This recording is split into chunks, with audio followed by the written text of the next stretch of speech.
Well, first thing I would like to say is you absolutely can DIY your SEO, especially in the beginning phases of your business. Don't let anyone tell you that either. I'm here to break all these internet stereotypes. You absolutely can DIY SEO. The reason why I think businesses try to say that you cannot is there are so many intricacies with SEO. You're listening to the Copywriter On Call podcast. I'm your host, Sarah Gillis, copywriter, word magic maker, and owner of What Sarah Said. On this podcast, you'll feel empowered to show up online in a way that has you saying, "That's so me." Let's get started. All right, welcome back to another episode of the Copywriter On Call podcast. I am your host, Sarah Gillis, and I am clocking some on-call hours today with a like-minded industry friend and fellow podcaster. Erin is an SEO copywriter for websites, a copy coach, and the host of the Talk Copy to Me podcast. Welcome, Erin. Thank you so much for having me. I'm so excited to be here. I am thrilled to have you. So I would love to just get started with a quick little introduction. Tell us who you are, what you do, and why you love what you do. Absolutely. I am Erin Ollila. As you mentioned, I'm a copywriter and SEO strategist. I love everything that has to do with story and marketing, pretty much. I started my career actually coming out of the creative writing world. I have my M.F.A. in creative nonfiction. All of my undergraduate's degrees were also in writing things. So I thought for sure I was coming to this world, going to be a professor with lots of books under my name. And while I do have a few books, I quickly realized that professors take forever to get tenured, and that means pretty much that you're going to be working at that college long term. Yeah. And then pretty much until you get that tenured job, you're making a crap salary. Excuse my language. You're making nothing. And I was just like, I have to pay for my M.F.A. I need to make some money. And I was at the time working in human resources in the mental health field. I had been doing that for a while. And I just said, well, what is next? It was the time of personal blogging when you would literally just write about your day and what you thought. And I thought, well, I'd really love to do some blog writing. And my first true paid writing job in the marketing world was for a company that wrote blog content, SEO blog content actually, for medium to bigger brands so that they could attract people to their website, maybe sign up for their product and things like that. And I was just thrown into the deep end of, you're going to learn this SEO.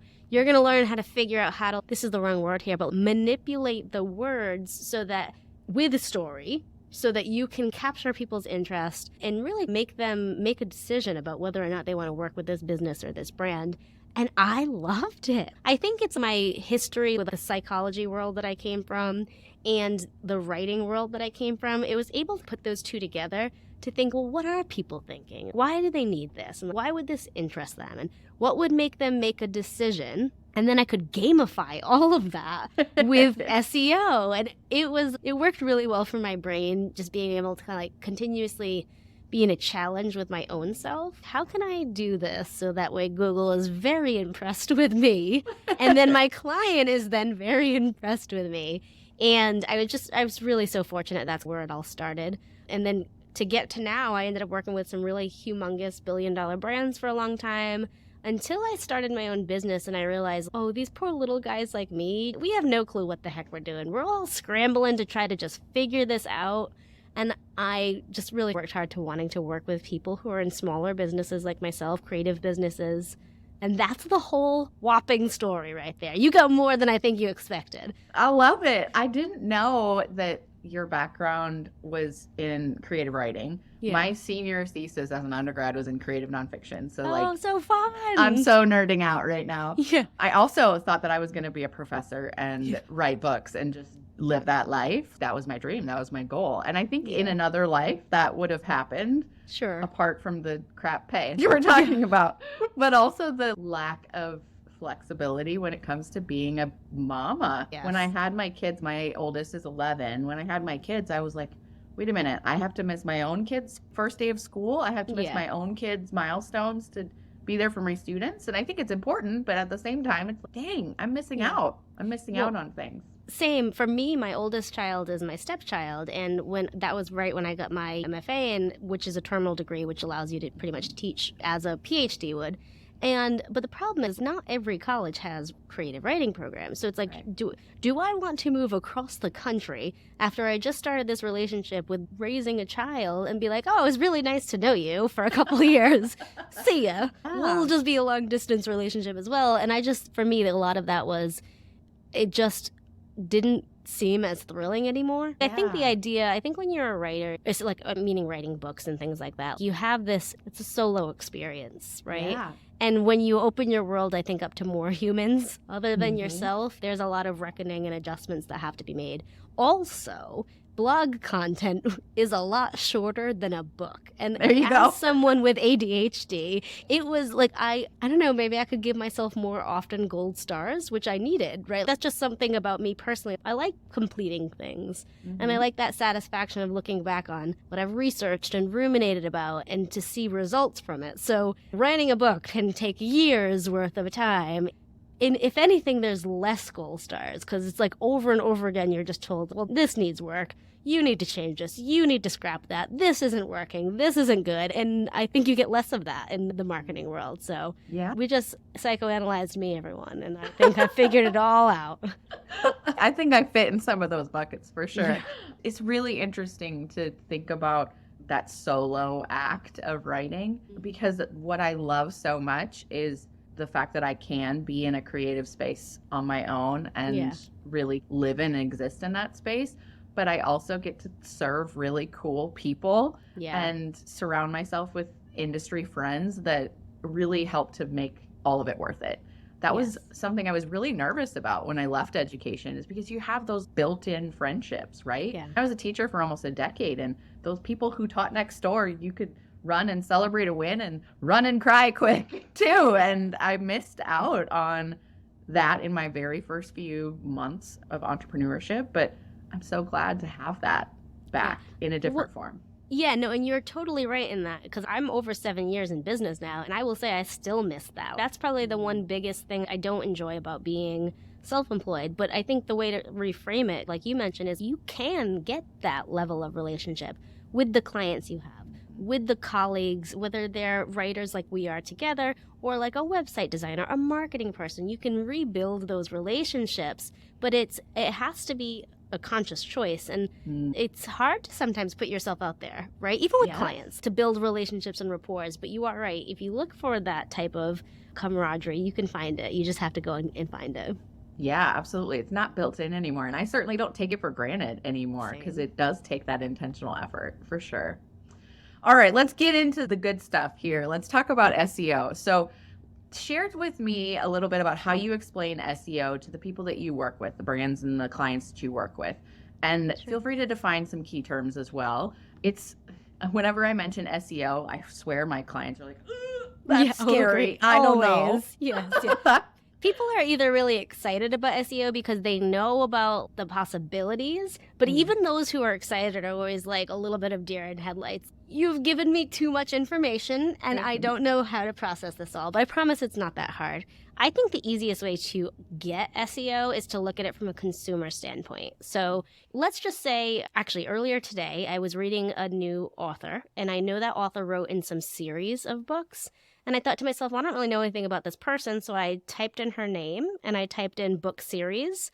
And the internet, in this case Google, gave me a whole bunch of pages that I could click into and make the decision about how to learn more about that person. Meaning I could see her book list on her website. I could read reviews from other people about what the books that she wrote. And then I, as the consumer, as the end user, got to choose. Okay, well, this is the link I want to click because it's going to give me the exact information I need.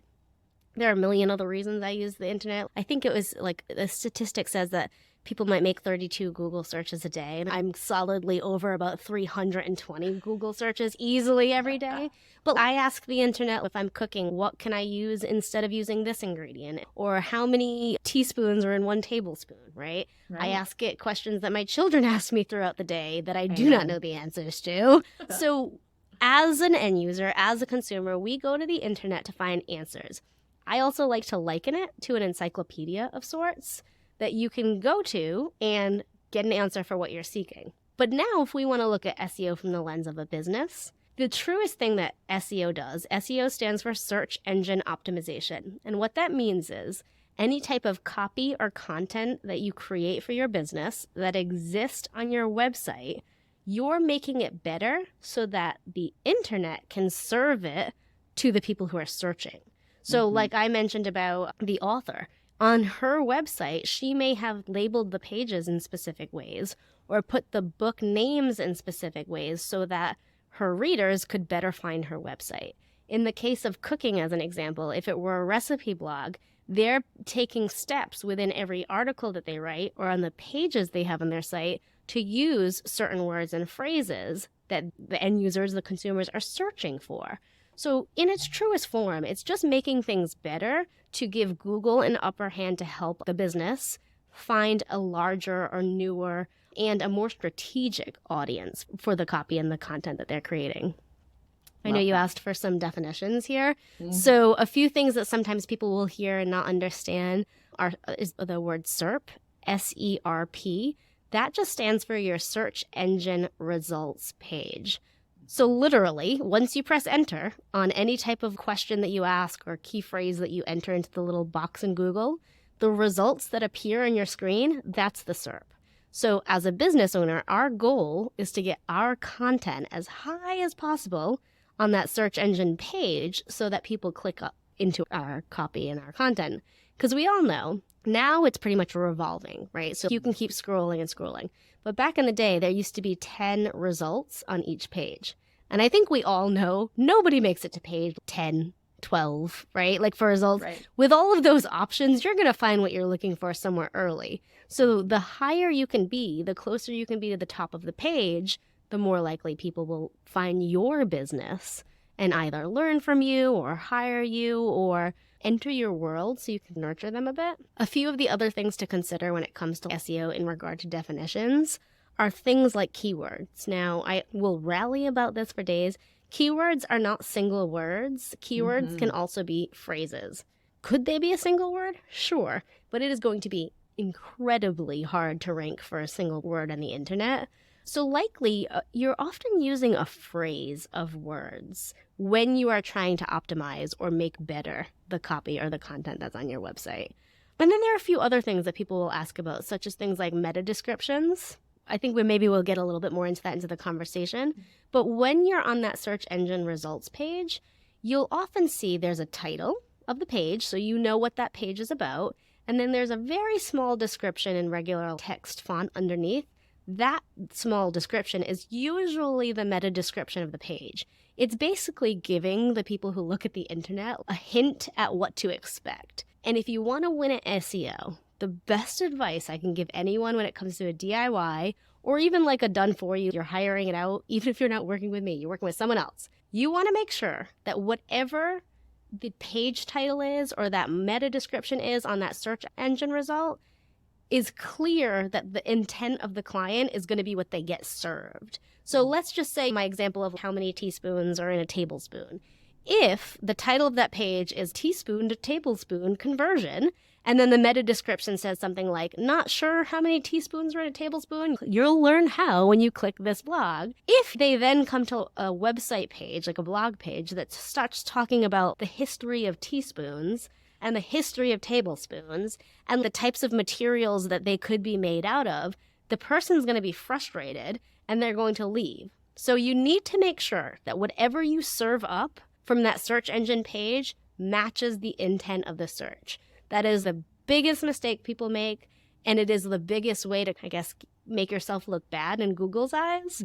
So whatever you put for that page title, whatever you put for the meta description, if you learn nothing more today, just know you want the searcher to say, here's my interest in looking at this page, and my interest has been made correct. You've served me what I want, and that's how you win in SEO. Yeah, I love that. I often liken SEO to making friends with Google. Yes. I think it's a friendship that takes nurture and it can have bumps along the way. And that's a big bump. And you don't want to have that happen. I think that a lot of the things that I work through with my clients is understanding that SEO is just a longer game. And I would love to hear your perspective about why it's a game worth playing. Oh, yeah, 100%. It is absolutely a long-term game. In this, I would say this online business world, we're all taught very incorrectly to look for short-term wins. And I think societally, I mentioned gold stars early. We want to see a result and we want to congratulate ourselves on those results. However, if you would analyze any type of business over the past century, you'll see that gains and wins are usually after a long-term effort. Even your small town Main Street store, they don't open up and then become millionaires within 3 months of opening their tiny store on Main Street. However, maybe decades after being open and being a family-run store, they're so well known that there's no need to have a CVS or a Walgreens in the area, right? Because everyone loves this tiny pharmacy or convenience store because it's a long-term win. Now, I love that you liken SEO to becoming friends with Google because I always liken it to having Google be your wingman, right? Ooh, cool. Yeah. I personally was an excellent wingman in my college days, or wingwoman, I would say. Not so much the best at flirting myself. But here's where I have a super respect for the wingman. It's that they are able to hype you up and present you as the best option. Now, if you give your wingman enough information to do that credibly, to make them like you, friendship-wise, we're trying to tie our two things together here. Love it. If they like you and they want to hype you up and serve you to the right people, they're going to do a great job at it. So you do want to make a Google your friend, and you do that by creating the best content that they can share. Really, I don't want to oversimplify it, but it is really that simple. So if you say, I mean, this is all metaphorically here, but if you say, here, Google, here is a blog post that I've worked really hard on. I am targeting this specific keyword. I'm doing it in a truly natural way. I'm not stuffing keywords. I'm really trying to teach people or to nurture people, to do some storytelling around this, share my expertise. Google's going to say, well, thanks. You just made my job so much easier. Now that I know you work so hard at this random business on the internet, I'm going to share this with my friends, the entire internet. And I'm going to make sure that you're one of the first things I share because you did such a good job. You really are being helpful and you really have shared your expertise because there's a bajillion pieces of content out there in the world. And it is their job to share it. But think about I know we're just talking about tech here and not a real human, but maybe because I like to humanize Google, think about the amount of effort that it takes to sort through that and figure out what to share. So if you are truly just putting in some slight effort, you're going to get moving up the ranks quickly because you're making it easier for Google. And I derailed here because I know we're talking about long-term growth. But the beauty of this, if we can put aside our own personal ego and our own need for a short-term win, the beauty of SEO is that it's assuming that it's approached from like not a time-specific or a news-specific need. If we're doing more evergreen content or even evergreen copy, it's going to serve you for that long run. So it's not just that it takes a long time to happen, it's that it also serves you for a very long time. In the job I told you about earlier, one of the reasons I think it really even convinced me with SEO is we had a lead come to us. They were not a client, but a lead came to us because a small blog post that they had written explaining a product that they had went truly viral 2 years after they had written it. It was not a good written blog post, but it explained something that just came up within social popularity 2 years later. And not only did they sell out of their product, but they sold out of their pre-sale for their second batch of product. And their business made a ton of money that changed their lives, like that the business owners' lives, so drastically that they were like, tell us how to do this again. Which, let me tell you, if anyone promises you anything with SEO, run, because there's no promises. I will literally say, and I am pretty much not someone who likes to boast and brag, but I am an SEO expert in my own right. No one can promise you anything. Yeah. But I always like to tell people, it's like a kid and studying for a test. If you didn't study and you really just tried to cram 30 minutes before you took the test, you can't really complain if you didn't win. But if you put the effort in and you actually did things the right way, you will be rewarded. While I can't promise you anything, if you do this the right way, you will absolutely get those long-term benefits in your business. I think that's so true. And honestly, I think that we as writers, but also we as business owners, really want to think about investing in what will last, right? Yes. And SEO is something that will last. And I love the flip that you gave about it will serve you too. It will. It will serve you and it will serve your audience. That's a really good shift. I love that. Thank you. So we work a lot here in the What Sarah Said side of the world with photographers, and I would love to hear some photography specific types of tips and tricks that you have. So You bet. if someone is a photographer and they're looking to just DIY this SEO and get started, start the wheel moving, where's a good place for them to start? Yeah. Well, first thing I would like to say is you absolutely can DIY your SEO, especially in the beginning phases of your business. Don't let anyone tell you that either. I'm here to break all of these internet stereotypes. You absolutely can DIY SEO.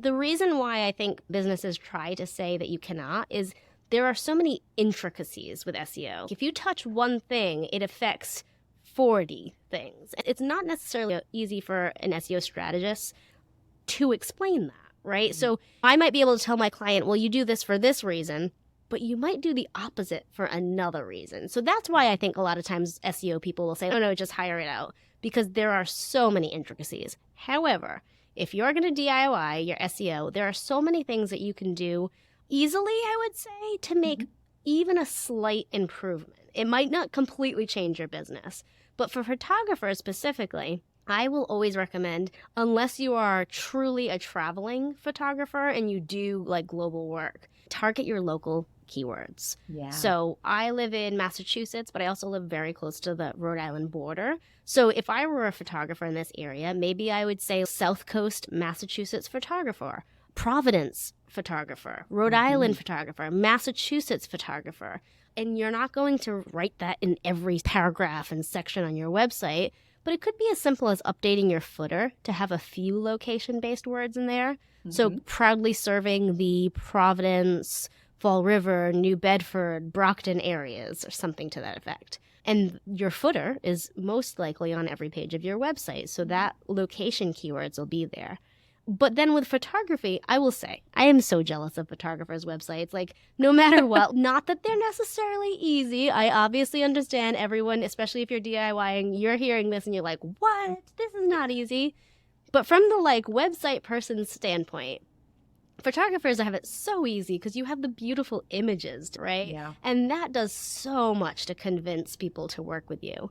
But because we're looking at this from an SEO lens, the other thing besides location to think about is the niche of photography. So not is it just family photographer, it's newborn photographer, it's first birthday smash photography, it is maternity photography, it is annual family photography, it is holiday photography. So I would say look at the niche that you have, and it's not just families that have this. Even weddings, you're looking at things like engagement photos. You're looking at things like, I wouldn't even know how to say this, but like the stylist photos that you do in the morning before the wedding. Like that's just obviously a tiny part. As a photographer, you might think, well, that's just included in my like 6 hours that I do on the day of. But people are searching for things like, well, what images do I need taken on my wedding day? Right. Or it could be like cocktail hour photography, like all of these little things. It could be like trash the dress photography, are things people are absolutely searching for. So if you can get a really good grasp on what your location keywords are and a really good grasp on what your industry keywords are, and I wouldn't necessarily do all of them at once, but find it like a combination of some, that will absolutely give you a huge jump in what's happening on your website right now without doing anything. When I work with clients, I call that a positioning statement. It positions you where you're located geographically, but also where you're at in your industry.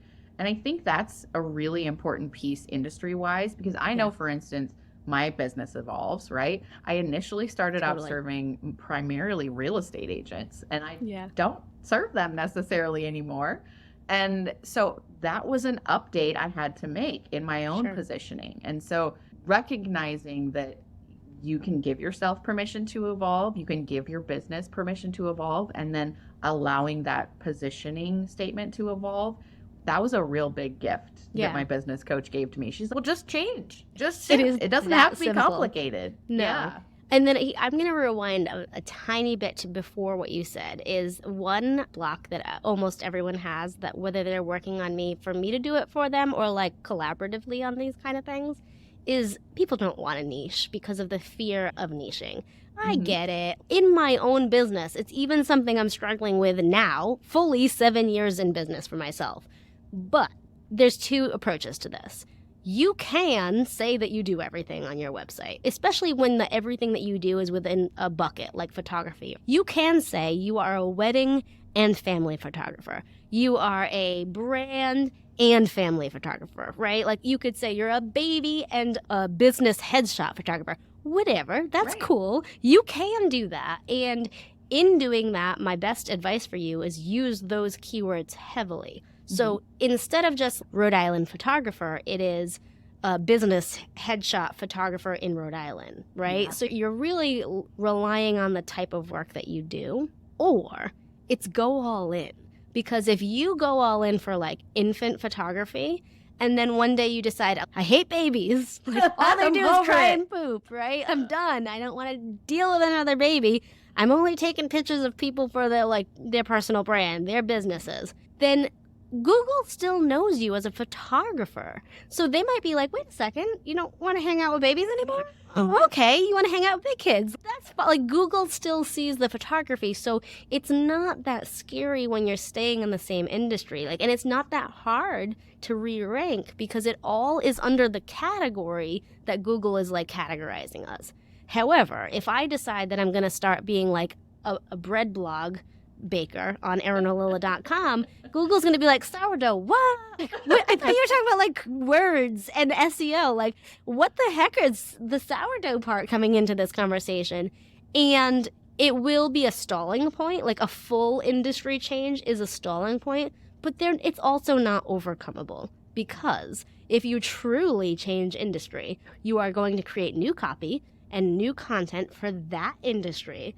And you will maybe hold on pieces to your old stuff, but likely get rid of it. So it's just like taking Google, your friend, your wingman, and being like, listen, dude, I know you used to introduce me to these type of people, but I really want to be introduced to those type. So it's not insurmountable. And I think that quite often we're all taught these SEO rules. And at least as a rule follower myself, I get that like people think if it's a rule, it is a rule. But it's not so, like, it's not anything that can't be changed, can't be overcome. Right. If anything, Google just has, I think, when I checked in the pandemic-ish days, because I had known the data pre-pandemic. So during the pandemic time, I wanted to see, like, how is SEO evolving?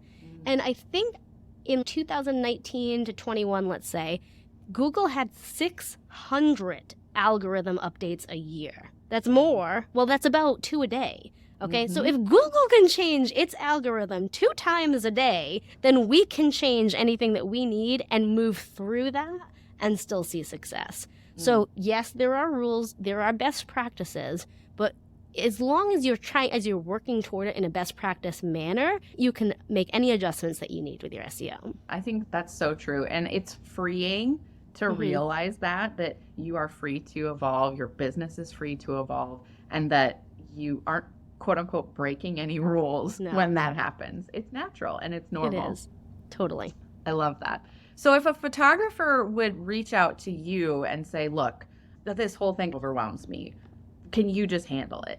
Sure. Where would you start beyond the location piece and beyond the industry pieces? Where would you start with them? And it's going to sound something that you might not expect, but I would do the research first, because what I just said to you, the idea of using your local area, the idea of using your keywords, that's the best advice I can give on a podcast, but it is a guess.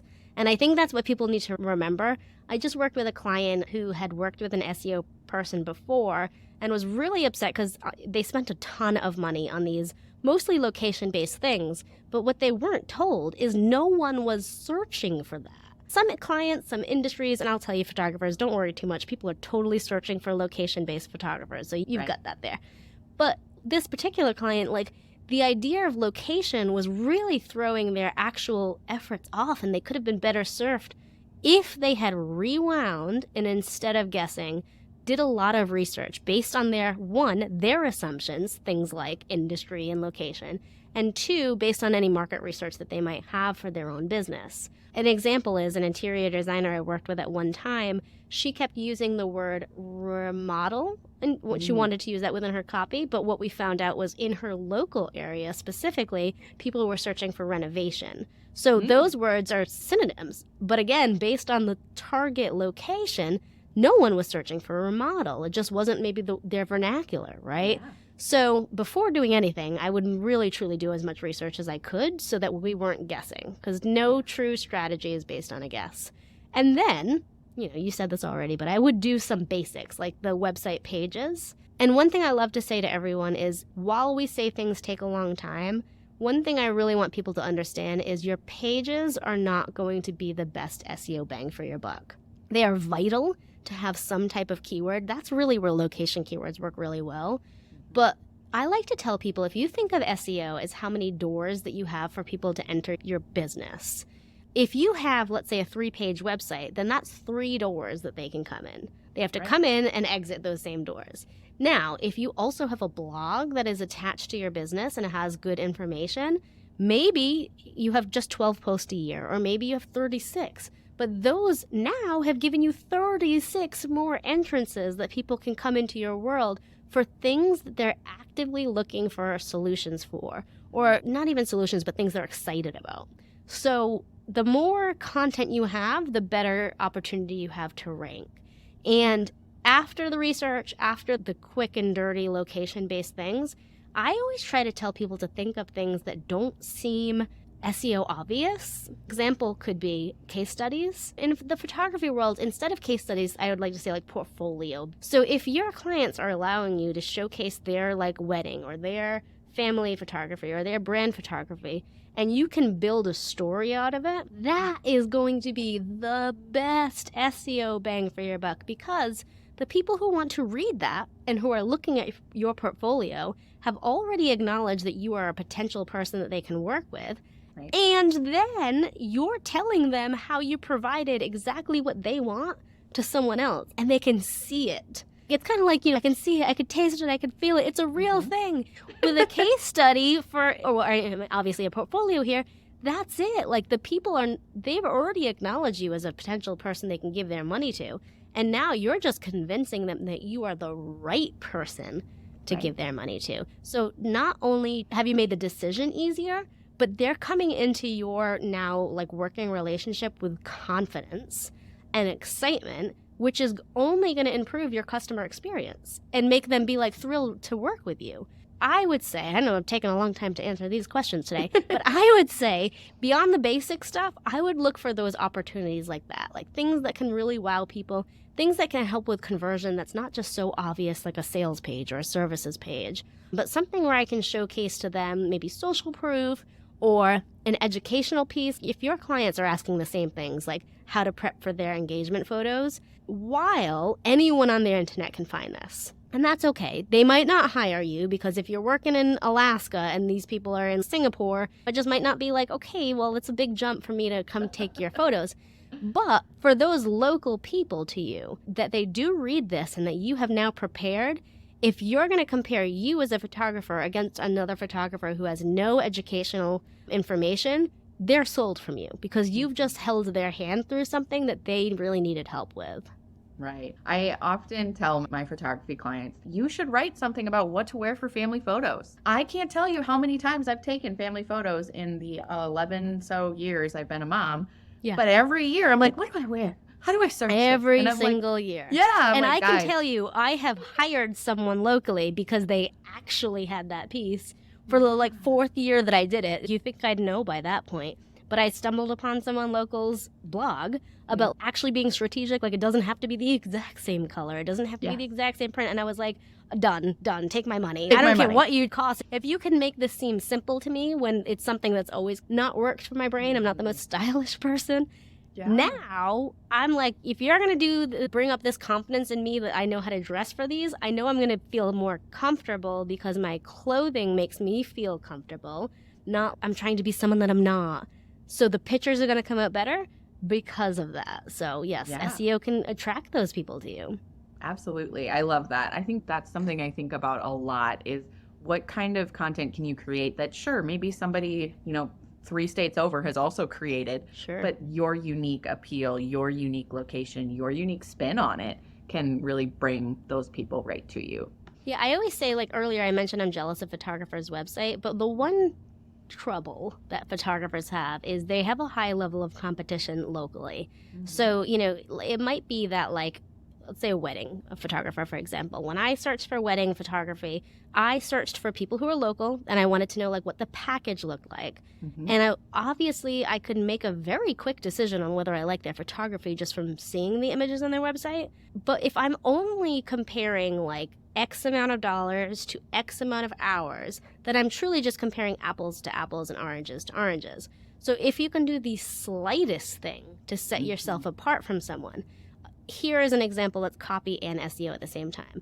Let's say you've done a really good job attracting them to your website sales page that has all your offers and explains it. And maybe there are some links of downloadable things on that page, like a how to know who's the right photographer for you guide, or how to dress for your engagement photos, or how to prepare a list of images for your wedding day. If it's on that page that shows how much, your packages are, shows them their options, and it's just something that's not going to distract them, meaning they're not leaving that page, they can just download it to the download folder and check it out later. When they compare you to the 4 other people in your local area that have very similar prices, very similar offers, and 0 content, because you photographers don't like words, like, let's just be honest with each other, you like your pictures, and you don't have enough words at all, you won. They don't even need to look at the other 4 because you have so similar offers, but the fact that you went above and beyond, you're selling yourself there majorly.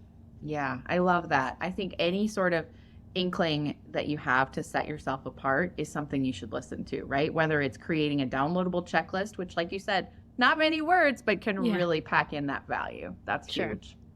The other major question I get from my photography clients is, how do I name my images on my website? I'm so glad you asked that, yeah. And honestly, it's a little bit of a mindset shift, I think, to think about, because as a photographer, you're like, well, I know when I took this, I know who's in this picture. How do I distinguish it for me, but also make it searchable and make it good for Google as well? So the easiest must-have thing that you should do is to always use hyphens in between the words. Because if you have something that just says Providence, Rhode Island, wedding at the Biltmore with no hyphens, Google looks at those like combinations of letters and they're like, what's this jibber jabber? What? No, thank you. Remember, we have to humanize Google a little to be like, dude, you have a really hard job, like really hard job. So if we make it easier, and as annoying as it is, but you just get used to it, I think, when you do it. And think of photographers. I mean, come on. You have all these renaming systems that can name all of your photos super quickly, so no complaining there. You fix the hyphens once. But if you change it to Providence hyphen, Road hyphen, Island hyphen, then Google sees it and they're like, okay, this is for Providence, Rhode Island. The Biltmore? Oh, done. Sweet. Okay, that's where this location's about. However, back in the day, it was very widely advised to use keywords within your images. I will not say that's necessarily a bad idea, because you need to attract people. You want them to find your stuff, so if they're already searching for it. However, especially with this new intro of AI search, I wouldn't say Google's getting smarter, but I would say they're getting stricter. And the idea of especially longer phrases stuffed in every image seems spammy to them. So that I don't confuse you, what you want to do is you want to have a relevant keyword like naming system, and you want to keep it short. So, for example, if the image is of a baby in a pumpkin, sorry, photographers, this is how creative I am. This is why I hire you guys. But if it is a baby in a pumpkin for a holiday first birthday shoot or something like that, you'd probably name it like baby in a pumpkin or something to that effect. If there's a slew of similar images, you can keep it easy and be like 1, 2, 3 for the naming convention. You could definitely use a location keyword or a venue. Venue is very good for keywords, like for that wedding. Biltmore Hotel Providence wedding. That could be your naming convention. It's not too long, but don't try to force a keyword in a naming convention if you don't have to. What Google cares most about is that the image, like the relevance part, is in there. So if it's not saying first birthday photography and it's a baby in a pumpkin, because like, how does Google know that? So I know that's more vague, I think, than anyone listening is hoping for. Sometimes with SEO, like I know even myself, it's like, can't you just make this easier? What the heck? If it's a keyword, can't I just put the keyword where it goes? But unfortunately, what's happened in the past is too much junk content has been created. And now, especially with AI, massive amount of junk content is being created. So it's not just that you're trying to do it the right way, it's you're competing against all these people doing it the wrong way. So when in doubt, think of your naming conventions as how can I showcase what's in the image and possibly do a keyword, but care more about that relevance and that short factor than you care about the actual keyword in the images. I often remind my clients to think about their kids too. I work with a lot of mamas. And it's, what would you tell your kid this picture is of? And baby in a pumpkin, that fits, right? Yeah. Your child will know what that is without even seeing the picture. And so as a first gut response, go there. What will you tell your child is in this picture? And then let's take it up a notch, right? Yeah. Thinking a little bit more intentionally about what Google might like to see and what keywords you might be able to utilize, especially if it's location-based, like you said. Yeah, and I mentioned the easy way out is doing it like baby in a pumpkin 1, baby in a pumpkin 2, but if you have that bandwidth, you could just have a few select titles, right? So it's like you don't have to have them all. No one wants to retitle every single image in a portfolio. That would take a lot of time. But maybe you create 5 different titling methods. So it's baby in a pumpkin is one, and another one is like pumpkin first birthday photography. Or you can mix it up. That's actually better for you. Obviously, it takes a little bit more time.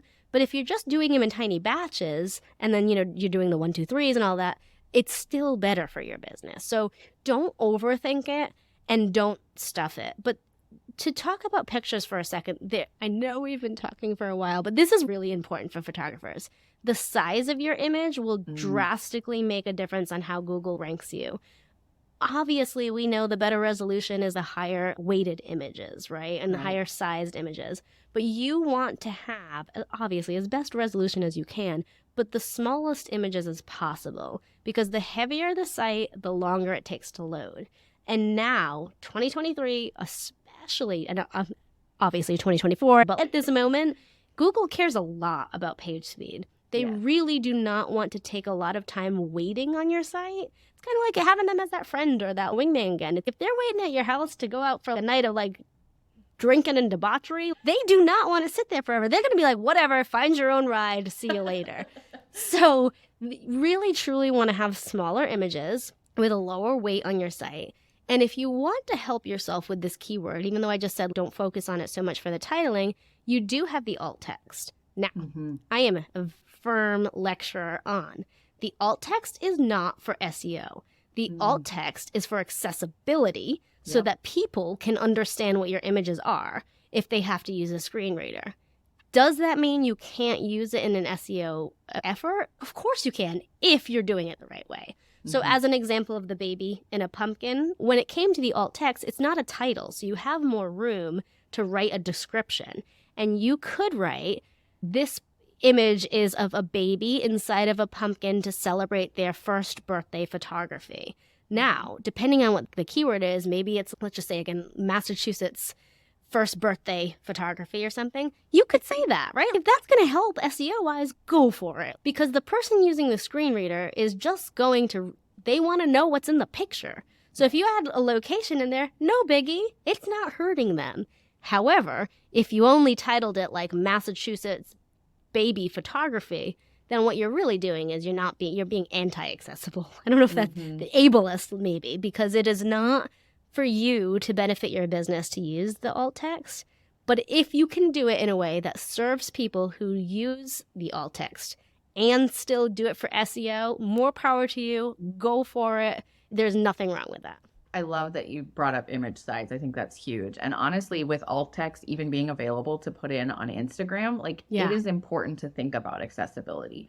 And I think you're right. If you can optimize it, great, but that's not the purpose. and being intentional about the way that you utilize each piece that you're able to when it comes to naming conventions of images, but also that alt text is really important. Yeah, I just did an episode on my podcast with Erin Perkins from Mabley, and she had quoted, I don't remember the exact amount, so I'd butcher it if I tried, but she quoted the average consumer spend for people in the disability community. And it's like, the point of the conversation was, let's just say it was like $49 billion a year. Do you not want some of that money? You know what I mean? They're your neighbors, they're your friends, they're just like you. So if you are doing the best effort to make sure that you are making, especially photography, because it's all image-based, making your images accessible to the consumers in your area that may have different hearing experiences or sight experiences than you, and you're doing that, they're going to be appreciative, because she was saying she can't tell you how many times she goes to a service-based provider's website, and if she can't read it, well, why the heck would she even try to figure out what it was so that she could give them money? It's not her responsibility to do that.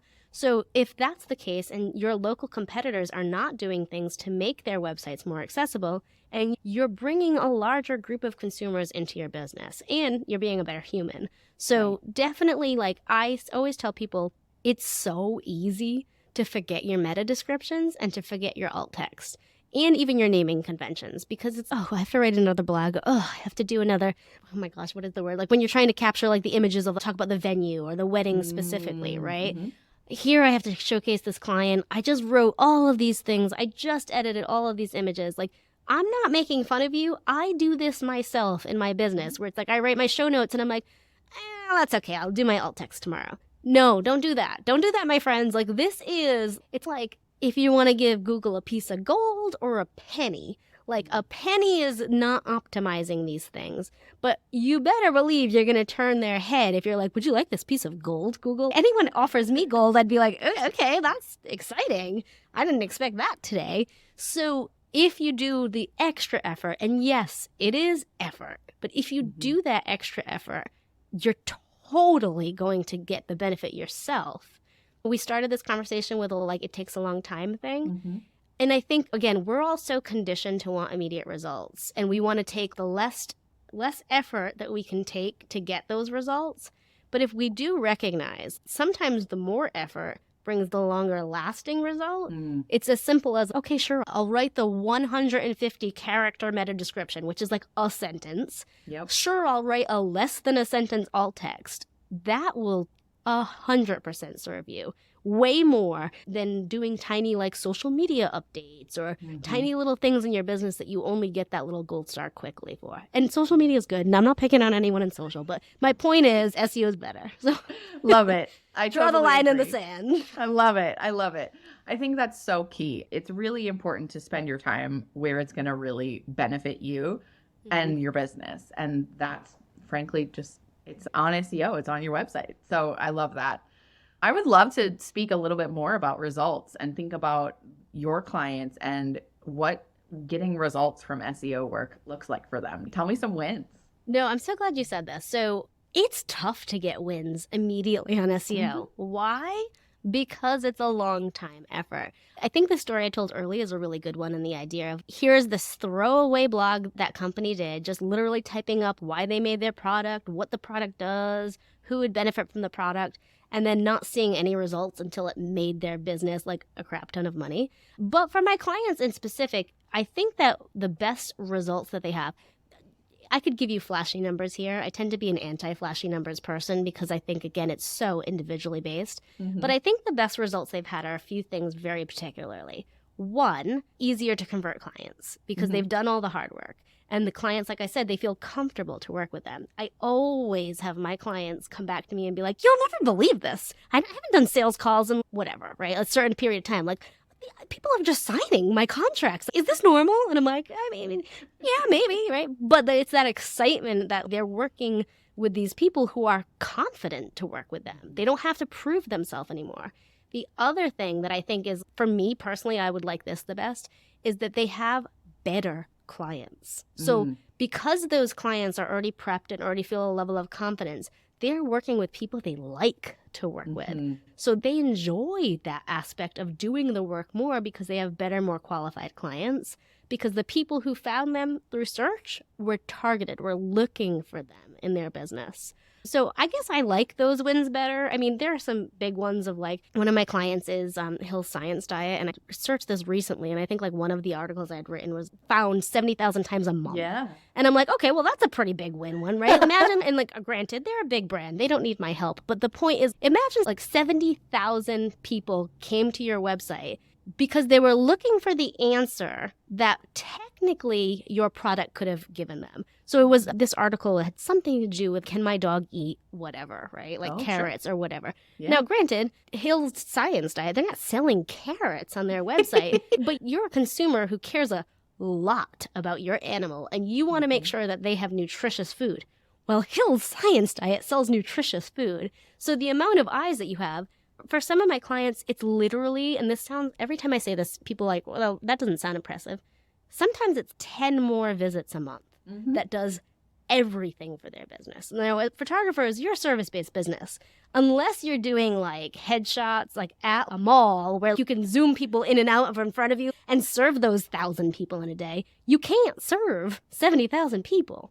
Right. But imagine 10 more people come to your website, even if just one of them booked a large package, that could be business changing. So regarding client wins, I think the best wins, maybe my personal perspective, are the ones that feel really good to them or feel exciting, that they've made these changes that have presented them better in their business, more so than the amount of clicks that they've had. Yeah, absolutely. I think it's bigger than the numbers, right? And I think the numbers can, like you said, be really subjective. But I would love to talk to you a little bit about what kind of results you've seen. How does SEO work for you personally in your business? And how has SEO helped you to just feel more confident in showing up as you are, as yourself?